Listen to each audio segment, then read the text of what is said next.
ever, besides the first one. This is my first act I've ever done, so pity laughs are welcome, accepted, and asked for. You, right there, give me a pity laugh. Thanks, Mom. Alright, so actually, one of the main reasons that I'm doing this right now is because of my dad. He is always telling me to write down all of my jokes and add them to my set.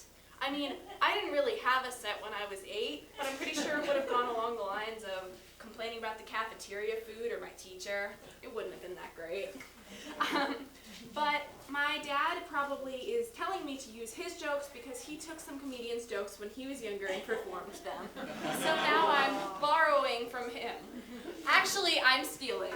Are you proud, Dad? So now I have my set, and please let me come home now. So before we get too deep into this, there is something that I should probably get off my chest.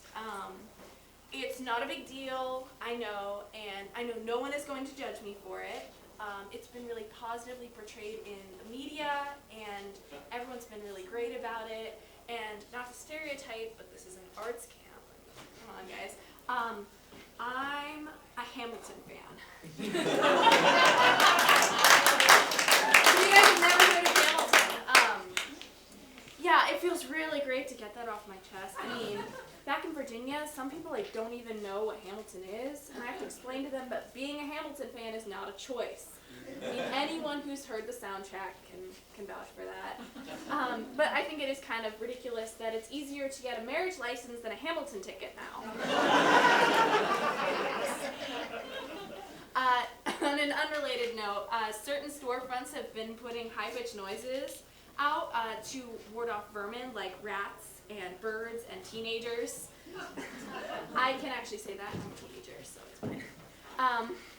But I am really glad that I'm at this amazing theater camp. Like, wow, how amazing is Long Lake, guys?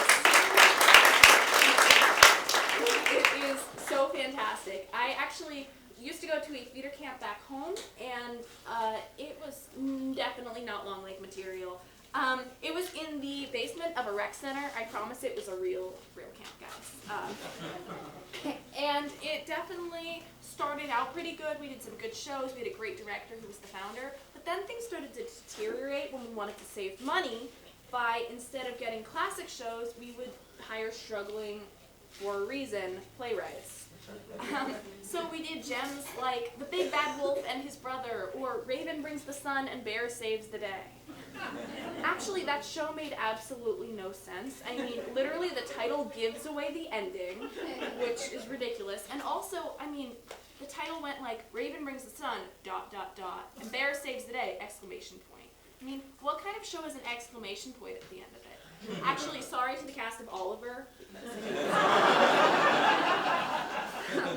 And, oh, God, but the Raven Brings the Sun show was pretty ridiculous. I mean, it entailed of a raven stealing a sun, which was actually a parachute kept in a lockbox. If the sun is kept in a lockbox, then maybe the moon is kept in like a lunch bag, or stars are kept in mason jars. Actually, I'm pretty sure I saw that on Pinterest, so that might be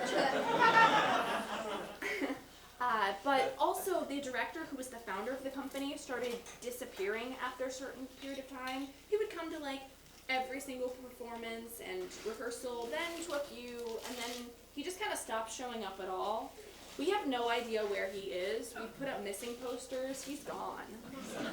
I'm actually not sure if the camp ended, because after a while we just kind of sort of wandered off because no one was there to take care of us. Might still be happening. Now I'm moving on to my section I like to call Too Real, ?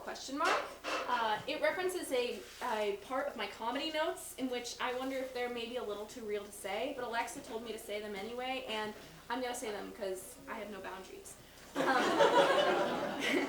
So my grandma likes to say that hell is actually on Earth, and I feel like she might be right with like war and famine and ignorance, but there's also chocolate cakes, so really, how bad is it? I've also noticed that people tend to quit after they lose and retire after they win.